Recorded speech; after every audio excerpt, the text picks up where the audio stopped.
আপনার কে পাঠিয়েছে? কোম্পানি থেকে পাঠিয়েছে। ও দেখি অথরাইজেশন। কোম্পানি আই কার্ড দেখে নিন। আই কার্ড আমি দেখতে পাই কেন না। কোম্পানি আই কার্ড দেখবেন আপনি?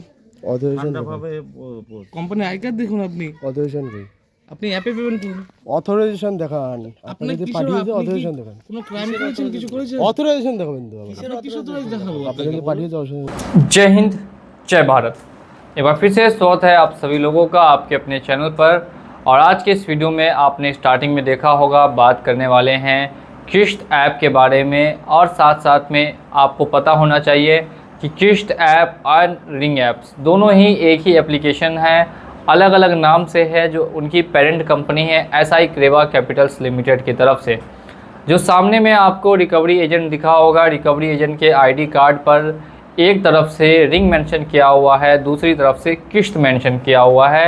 यानी कि एजेंट एक है लेकिन दो ID कार्ड जिसको मिला हुआ है दोनों कंपनी का एक ही कार्ड पे। तो ऐसा आखिर क्यों है? सबसे पहला मैंने कारण बता दिया कि रिंग हो या फिर किश्त हो, दोनों एक ही कंपनी की है, SI क्रेवा कैपिटल्स प्राइवेट लिमिटेड, जो मुंबई में है। इसके रिकवरी एजेंट के बारे में मैं काफ़ी समय से आपको बता चुका हूँ, नहीं क्या अपडेट है, रिकवरी एजेंट को आने से आप कैसे रोक सकते हैं, क्या प्रोसेस होने वाला है, और अगर आपने लोन डिफ़ॉल्ट किया है तो क्या आपका लोन यहाँ से सेटलमेंट होता है या फिर नहीं होता है। सारी डिटेल्स आज के इस वीडियो में हम आपके साथ डिस्कस करेंगे। तो मेक श्योर कर लीजिए कि अगर आप चैनल पे पहली बार आए हैं तो चैनल को सब्सक्राइब करके वीडियो को लाइक करना बिल्कुल भी नहीं भूलिएगा। स्टार्ट करते हैं लोन के डिफ़ॉल्ट से। जैसे ही आप लोन का डिफ़ॉल्ट स्टार्ट करते हैं, पेमेंट मिस कर देते हैं, एक EMI भी मिस करते हैं, और आपका घर शहर में, गांव में या फिर मेट्रो सिटी में कहीं भी होता है, इससे मैटर नहीं करता, ये किसी न किसी एजेंसी को अपॉइंट कर देती है विजिट के लिए। लीगल ज़्यादा नोटिस नहीं भेजती है, ना ही ये आपको ज़्यादा कॉल्स करेंगी। डायरेक्ट आपको विजिट के लिए 15 से 20 दिनों के बाद देखने के लिए मिलेगा कि एक मैसेज आएगा कि हमने अपने कलेक्शन पार्टनर को अपॉइंट कर दिया है, जिसका नाम भी आपको मेंशन किया होगा और फ़ोन नंबर भी दे देते हैं। ये हमने मेंशन कर दिया है, ये आपके घर पे नेक्स्ट 20 डेज़ में या नेक्स्ट 15 डेज़ में कभी भी विजिट के लिए आ सकते हैं। और जिनको भी इन्होंने अपॉइंट किया होगा फिर वो आपको कॉल करेंगे, कॉल करके आपसे आपका एड्रेस कंफर्म करेंगे, डिस्कस करेंगे, उसके बाद आपके घर पे विजिट के लिए आने की कोशिश करेंगे या फिर आएंगे। अब इसमें पूरे प्रोसेस में आप चाहते हैं कि नहीं आपके घर पे विजिट ना हो, तो इसके लिए क्या करना होगा? देखिए सिंपल है, जब आप लोन को डिफ़ॉल्ट करते हैं जस्ट उसी समय एक उनको प्रायर नोटिस दे दीजिए, जिससे कि वो लोन में आपको विजिट ना कर पाए लोन डिफ़ॉल्ट होने पर। दूसरा है कि उनको एक ईमेल कर दीजिए, ईमेल के ज़रिए एक उनको प्रायर इन्फॉर्मेशन दे दीजिए कि लोन आपका 2-3 महीने डिफ़ॉल्ट होने वाला है, विजिट करने की स्थिति में आप उनका पैसा नहीं देंगे और कड़ा से कड़ा एक्शन लेंगे उनके ऊपर। ऐसा थोड़ा सा इनको धमकाते डराते हैं तो फिर ये विजिट करना बंद कर देते हैं या विजिट को स्टॉप करवा देते हैं, या विजिट और कॉल पूरी तरीके से बंद हो जाती है।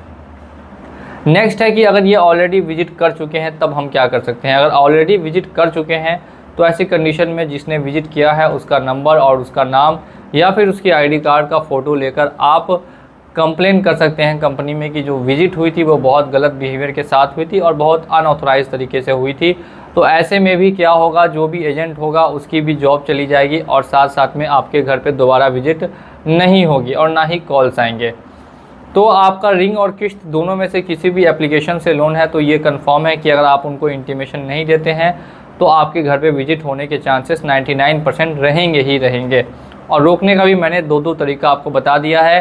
संपर्क करने के लिए ऊपर में नंबर दिया गया है, प्रायर नोटिस के लिए या फिर इंटीमेशन लेटर के लिए आप ऊपर में हमें संपर्क कर सकते हैं दिए गए नंबर पे।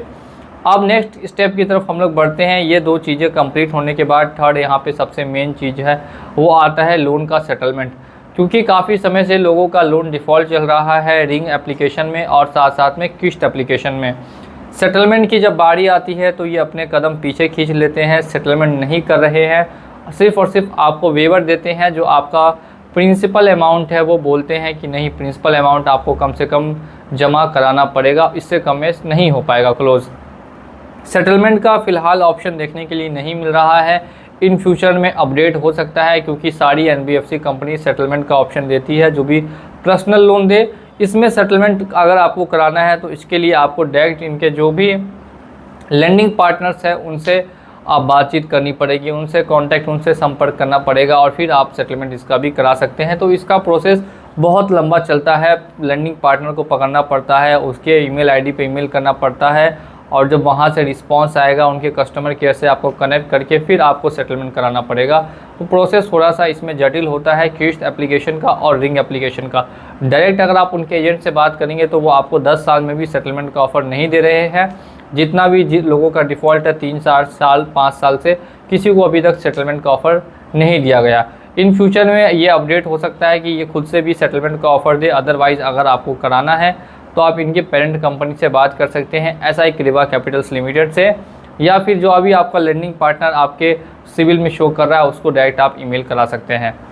अब यहाँ पे बात करते हैं लीगल और FIR और नोटिस वगैरह के बारे में। देखिए नोटिस वगैरह, डिमांड नोटिस वगैरह देखने के लिए मिलेगा। आर्बिट्रेशन का नोटिस, सेक्शन 25 का नोटिस इस कंपनी की तरफ से नहीं आता है। और अगर लीगल एक्शन की बात की जाए तो यहाँ पे देखने के लिए मिलता है समन, जो कि ज़्यादातर लोगों को नहीं आया है। 95% लोग हैं जिनको समन, या 99% लोग हैं जिनको नहीं आया है।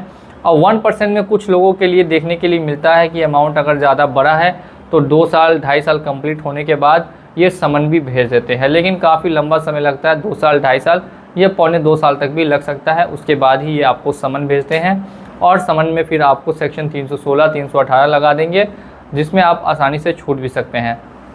यानी लीगल एक्शन होने के चांसेस बहुत कम है। अगर अमाउंट काफ़ी ज़्यादा है तो 2-3 साल बाद हो सकता है। स्टार्टिंग में ऐसा कोई एक्शन आपके ऊपर नहीं लिया जाता। इसी के साथ अगर आपको वीडियो ये इन्फॉर्मेशन वाला लग रहा होगा तो वीडियो को लाइक करना बिल्कुल भी नहीं भूलिएगा। और अगर आप चैनल पे पहली बार आए हैं तो चैनल को सब्सक्राइब कर दीजिए। कोई भी अगर आपका सवाल है या क्वेरी है तो आप हमसे कमेंट सेक्शन में आके पूछ सकते हैं। जय हिंद, जय भारत।